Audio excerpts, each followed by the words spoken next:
Well folks, welcome to another episode of Gideon's Tactical. Here today we have the Corona 7-inch pruning saw. Now I'm out here on a backpacking trip, and when you go backpacking you always want to count all of your ounces, and sometimes it's not always feasible to have either a large hatchet or a big knife. So this Corona 7-inch saw has a lot going for it. Recently we reviewed the Bahco Laplander saw. Similar in a lot of ways. We'll be running that in this video to show you the pros and cons and comparisons. There's a lot of similarities between these two saws. But yeah, today we're gonna use this on our backpacking trip as one of our main wood processing tools. We're really gonna see how this folding saw holds up, and whether or not it's gonna be a good purchase for you and how it compares to the Bahco. So with that being said, let's go ahead and get to using the Corona 7-inch pruning saw.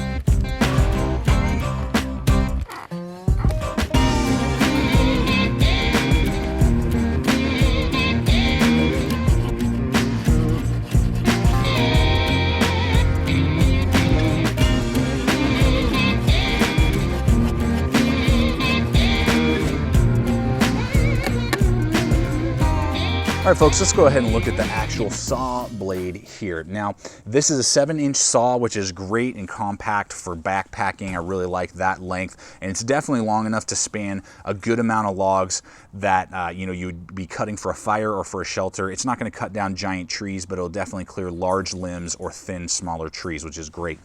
It does have this very unique feature in that you can see that it kind of swoops, unlike other saws out there on the market, so that when you draw, what I've found is when you draw backwards, it really connects the entire way. Every single tooth is connecting with the wood, which is really good. You got those dual teeth right there that really go through wood really quickly, and I'm really enjoying that aspect of this saw blade, and it's holding a good edge. I'm not seeing any sort of dulling or rolling on those saw teeth. So overall, guys, this is performing and cutting really well for the size of the saw, and I do enjoy that kind of sweep that they've given you, so that you make sure that you're connecting each tooth with the piece of wood as you draw the saw. All right, let's go ahead and look here at the handle on this saw.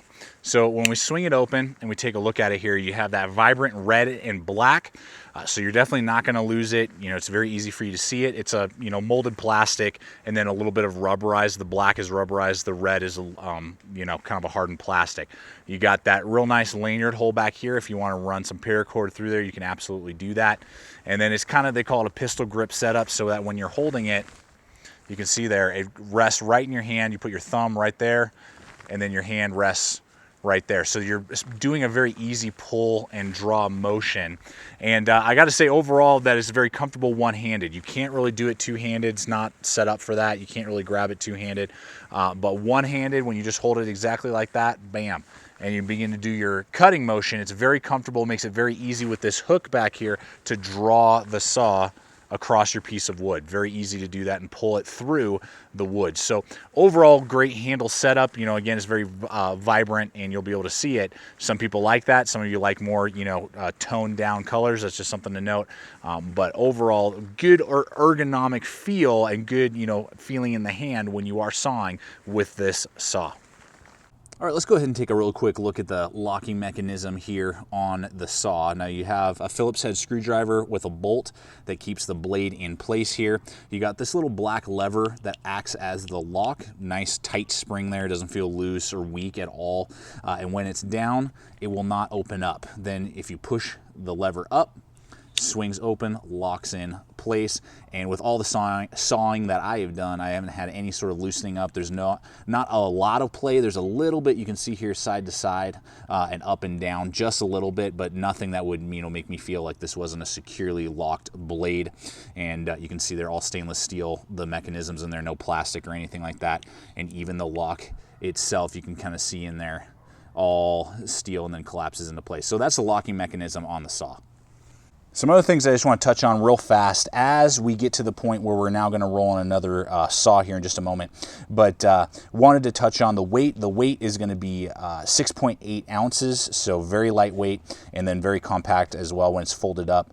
And this is going to run you right around $18 to $20. You can easily pick these up at Home Depot and a lot of hardware stores or Amazon, and I see them anywhere between $18 and $20. Now, with that being said, now that we've kind of talked about the blade, we've talked about the handle, I'm just kind of showing you to you in action, I want to roll in my favorite to this point folding saw, the Bahco Laplander, and we're going to talk about that and compare it to this Corona.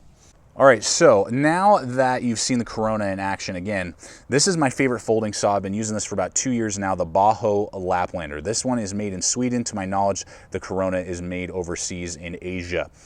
Now, this Bahco Laplander is the exact same length, blade length, 7 inches. You're going to get very similar handle length as well. It's a little bit longer on the handle, but you're going to get the exact same weight right in the 6 ounce range, 6.5, right in there. So these are very similar, and even the price point. The Bahco Laplander is about $2 or $3 more. They usually go between $20 and $25 on Amazon, and it's very, very similar in price point. Other thing is that the Corona won't come with a lanyard. The Bahco comes with the leather lanyard.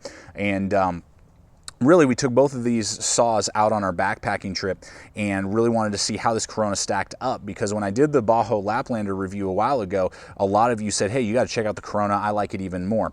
And so that's what we did. We purchased the Corona for that backpacking trip, took it up with the Bahco. That's treated us very well for an extended period of time. And as we began to use the two saws, we noticed something in particular, and my dad kind of articulated that in the use of the saws. So I'm just going to roll in some action right now of my dad up on our backpacking trip after having used the Corona, handing him the Bahco, and he kind of articulates how we feel about these two saws. It doesn't cut quite as quickly, but it feels better in my hand, and it doesn't seem like it binds as much when you get closer to the end.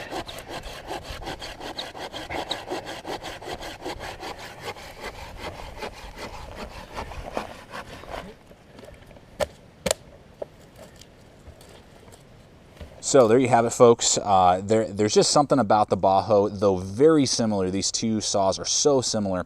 There's just something about the Bahco that seems to be a little more just easier to use. Not that it necessarily saws any faster, it just feels a little more comfortable in the hand. It seems to just go through just a little bit easier, doesn't quite want to catch as much. I think it's because of the shallowness of the saw teeth versus the length of the saw teeth on the Corona. They're very, very similar, but they're all three of us, my brother, my dad, and I, all gravitate toward the Bahco and just like the use of the Bahco a little bit more than the Corona. Well, folks, we made it back from our backpacking trip, and after having used this for 3 days straight in conjunction with the Bahco Laplander, I'm gonna, obviously, as you just saw there, kind of wrap this up with telling you that there's nothing wrong with the Corona. Now, I think it all comes down mostly just to preference, because these are weigh the same, they cost about the same, and they function very similar, but just personal preference. There's just something about the Bahco and how it performed for us that just seemed to work a little bit better, be a little more comfortable in the hand, and there's just something cool about, the lines, the black blade, green handle, leather lanyard, just feels like something that was designed to be out in the woods. This thing looks like Toucan Sam, and there's just something about it that doesn't connect with me. Hey, if you like the Corona and this is your go-to saw, awesome, great, knock yourself out. It's going to do just as well as the Bahco in almost every way, and if you like it, do it. And if you have a Bahco Laplander and it really connects with you and you like it, there's really no need to go with the Corona. So it really is up to you guys. My opinion for you, to wrap this up, is if you don't own either of these and you're in the market for a cheap 7-inch folding saw to take with you out into the wilderness, my opinion, go with the Bahco Laplander. I just like it a little bit more.